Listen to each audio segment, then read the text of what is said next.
Olá, meu nome é Larissa, sou pedagoga, professora de vocês do curso Saberes, na disciplina de Educação Integral.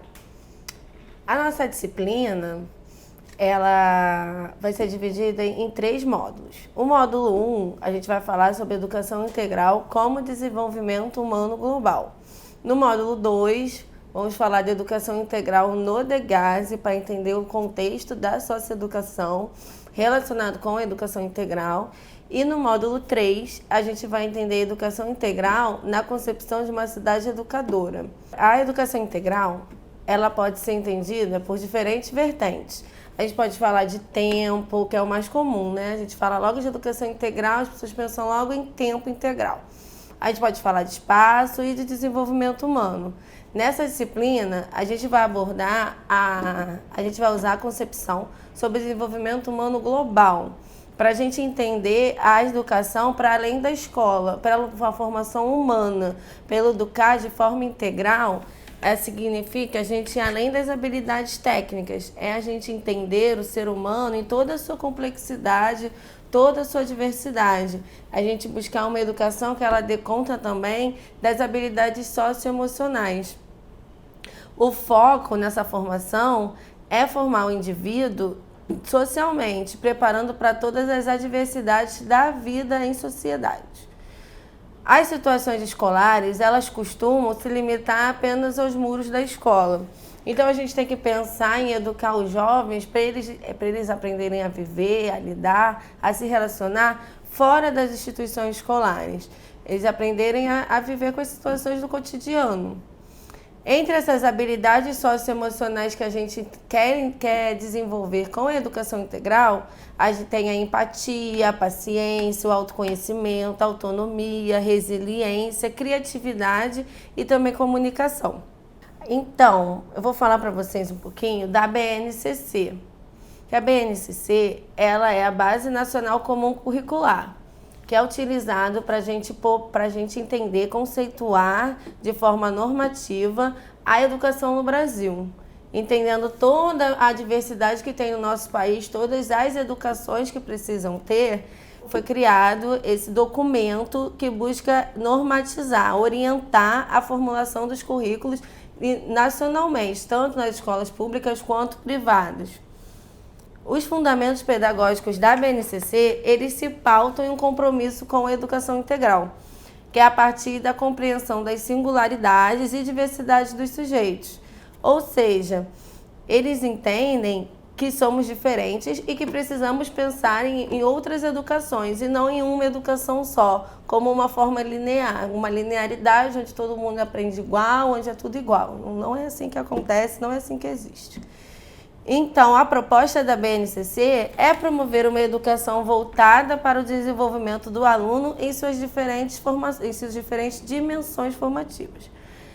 A gente também tem, para normatizar a educação no Brasil, a LDB, que é a Lei de Diretrizes e Bases, a Lei número 9.394, de 20 de dezembro de 96, que estabelece as diretrizes e bases da educação nacional. Nessa lei, ela tem um texto, um fragmento que eu vou ler para vocês, que é assim: a educação é direito de todos e dever da família e do Estado.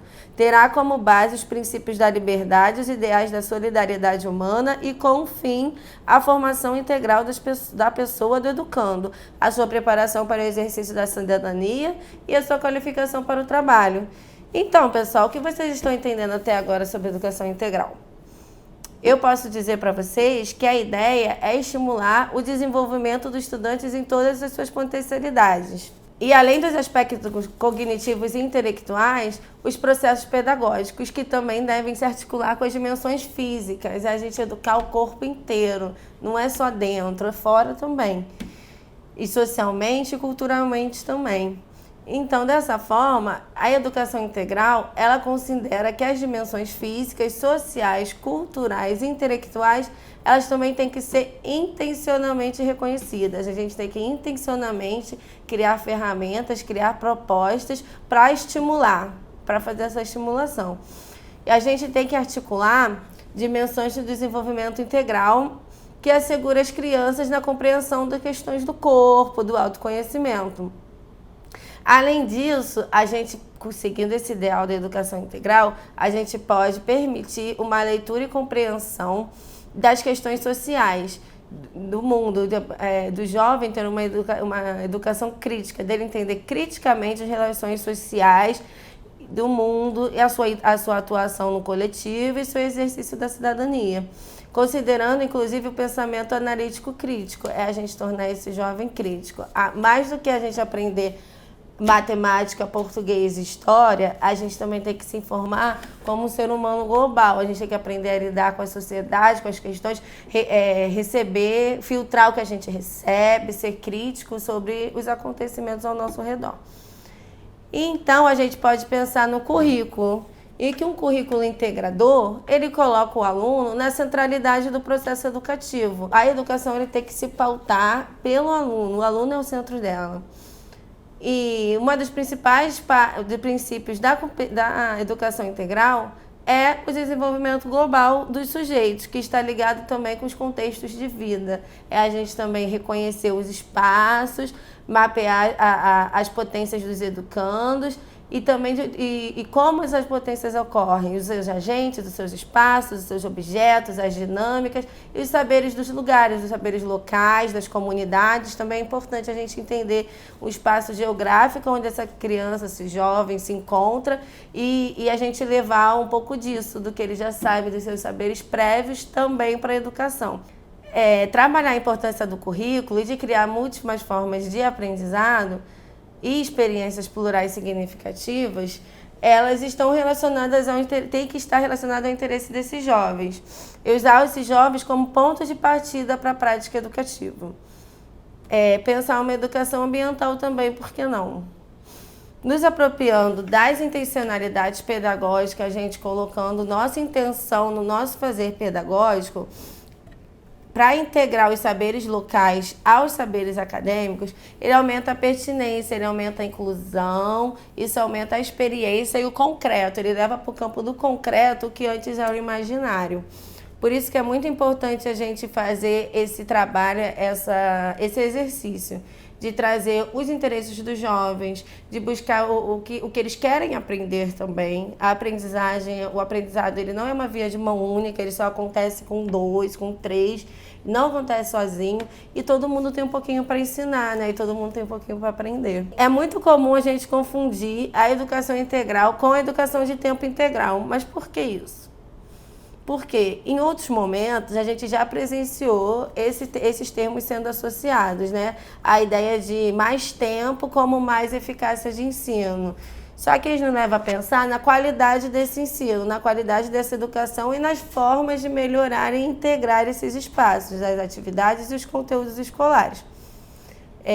Lúcia Veloso Maurício, ela tem um capítulo de um livro, Políticas Públicas, Tempo e Escola, que ela define a educação integral, reconhece a pessoa como um todo e não como um ser fragmentado. Por exemplo, entre o corpo e o intelecto, que esta integralidade se constrói através de linguagens diversas em variadas formas, atividades e circunstâncias.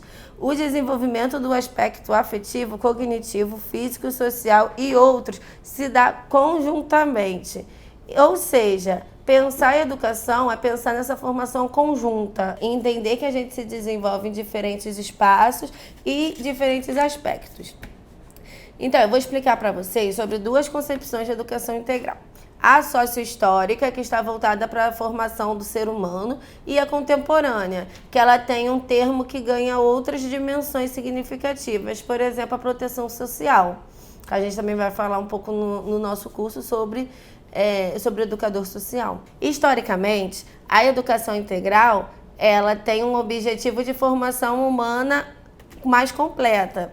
Ela decorre de um conceito mais antigo, de paideia grega, que ela vem são propostas revolucionárias que veio junto depois com os franceses e os teóricos americanos, como John Dewey, que influenciaram fortemente o pensamento do brasileiro liberal Anísio Teixeira.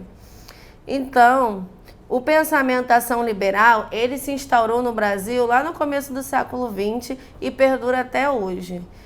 No campo da educação, essas tendências se manifestaram, dentre outras formas, por meio de reformas educacionais. E teve seu auge na divulgação do documento dos pioneiros da educação da Escola Nova, apresentado em 1932. Nesse contexto que os liberais eles propõem um movimento reformista na educação, o que significa uma ruptura com aquele modelo mais tradicional educativo que já tinham há muitos anos. Então, ele pensa numa formação mais harmônica da sociedade, numa esfera não só educacional, como política, econômica, social e cultural. O princípio básico é a liberdade individual. Então, entre os teóricos da educação do Brasil, destaca-se o Anísio Teixeira, que foi um grande impulsionador da educação integral e em tempo integral ao longo das 3 décadas de 1930, 40 e 50. Devido à sua atuação política no sistema educacional, o educador ele é definido como entusiasta da ampliação do tempo. Por isso, ele relacionava muito os dois termos, né? Educação integral e em tempo integral. É importante a gente frisar que o Anísio Teixeira ele foi influenciado pelo John Dewey e formou, né, boa parte do pensamento educacional brasileiro. Mas o educador brasileiro ele não se limitou nas ideias do filósofo americano, não. Ele se inspirou nas ideias dele para poder criar uma forma, para poder estruturar um processo que se enquadrasse com as demandas do Brasil. Então, foi dessa forma que ele começou a pensar na educação integral. E foi com ele, com Anísio Teixeira, que a gente teve a primeira experiência efetiva de educação integral como política pública aqui no nosso país. E foi o Colégio Centro Educacional Carneiro Ribeiro, que foi inaugurado em 1950. Para ele, a educação integral era um meio de se chegar à formação completa da criança. E para isso ele idealizava também uma escola de tempo integral.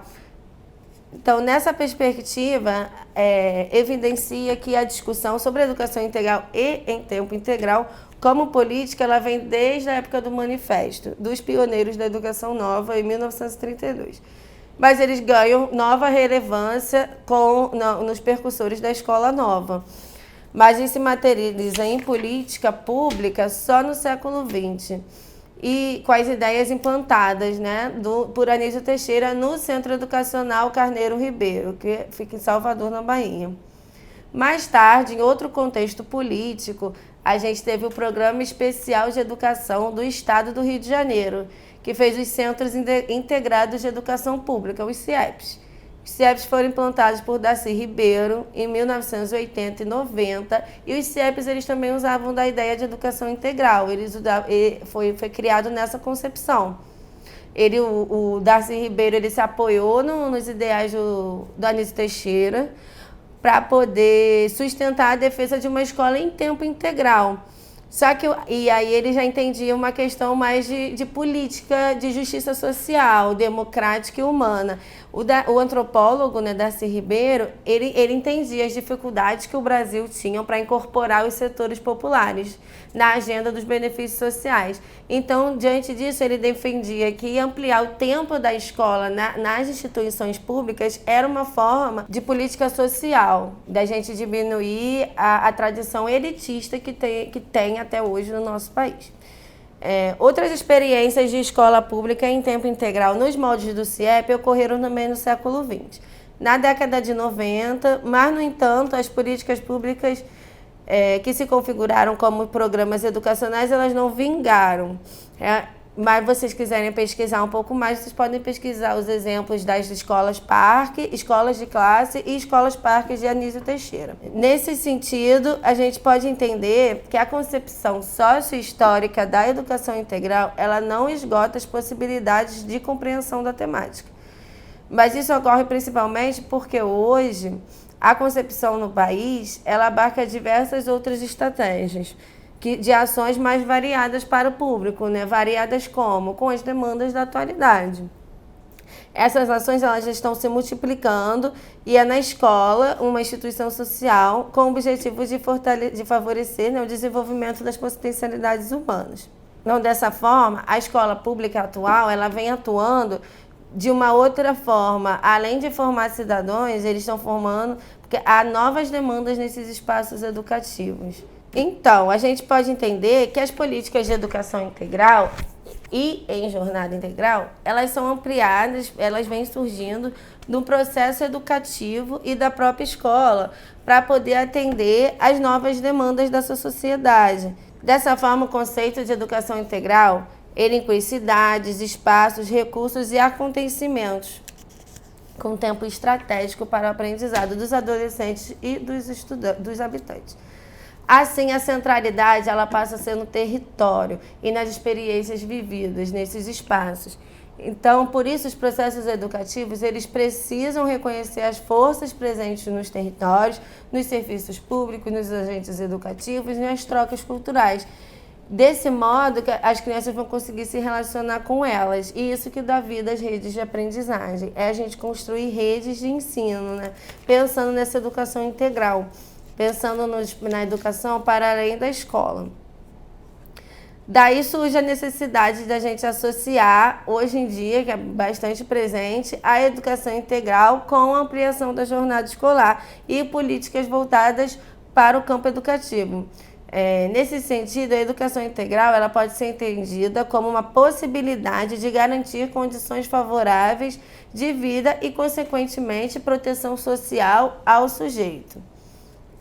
Já falei da multiplicidade dos sentidos do termo, que o termo pode adquirir. A gente já falou de educação integral no âmbito de políticas públicas, sociais, de educação integral na escola de tempo integral, na conquista da qualidade social da educação e também como proteção do desenvolvimento integral. Viu? São várias as vertentes, por isso que acaba sendo um pouco confuso o termo. Alguns outros, eles veem a educação como um complemento socioeducativo também à escola, pela inserção de projetos advindos da política de assistência social e cultural. Assim, então, sintetizando as reflexões que eu trouxe até agora, a gente pode dizer que as concepções de educação integral, elas estão destacadas elas estão relacionadas em duas possibilidades. A sócio-histórica e a contemporânea. Na primeira, nós vimos que diz respeito à formação integral do homem para agir político e socialmente, em vários momentos da história e de sua própria história, por meio de uma formação humana mais completa, multidimensional. A segunda parte de princípios, ações e programas configurados a partir de políticas públicas sociais escolar. Então, dessa forma, a gente pode entender que a contemporânea, essa forma de entendimento de contemporânea, ela não reduz a educação integral à escola. Essa forma contemporânea, ela pensa a história da formação humana, mas busca outras relações, direcionada por essas variadas políticas públicas que têm como base a proteção social. Então, essa temática ela não é um questionamento novo, mas ela é recorrente nos estudos de educação. Vale ressaltar que o século XX foi marcado pelo aparecimento do entusiasmo pela educação e pela transformação do sistema educacional brasileiro, para atender às novas exigências da sociedade. Após a crise vivenciada pela educação com a queda do Império e, consequentemente, dos moldes tradicionais de educação, dentro desse contexto histórico, a educação integral ela pode ser entendida como uma possibilidade para a melhoria da qualidade do ensino. Então, diante desses cenários de renovação e de embates políticos e sociais, foi no século XX que surgiram as correntes de ideias. Essas correntes elas foram construídas socio-historicamente e, de certa forma, elas também engendram as concepções e práticas da educação integral. A gente teve o integralismo, o socialismo, anarquismo e, por fim, o liberalismo, que é o que segue até hoje. E assim, então, ao longo dessa aula eu pude falar para vocês um pouco sobre a educação integral não se limitar a uma abordagem mais recente. É preciso a gente conhecer a história para poder entender melhor a sua dimensão significativa e política. Essa relação ela se faz necessária, visto que a educação integral ela só terá êxito em tempo integral se for levada em consideração as perspectivas socio-históricas do termo. Vamos entender um pouco sobre a Base Nacional Comum Curricular, para a gente poder entender como a política da educação integral ela é pensada no nosso país. A BNCC é definida para orientar a construção dos currículos das redes escolares do país, privadas e públicas, como eu já falei lá no começo. E esse documento ele norteia todo o trabalho da educação básica. Então, vocês sigam as orientações do módulo para poder acessar a plataforma da BNCC. Vocês também irão ler o capítulo Pedagogia Engajada do livro Ensinando a Transgredir, a Educação como Prática de Liberdade, da autora Bell Hooks. E é bem interessante a gente pensar sobre a prática. Já que a gente está falando de educação integral, como podemos pensar a nossa prática com base nesse conceito? A Bell Hooks ela pensa em outras formas de educação e nos convida a refletir sobre como queremos agir, que educadores queremos ser. Então, após os estudos, não se esqueçam de responder as reflexões e anotem com vocês, tá bom? Nos vemos no módulo 2. Tchau, tchau.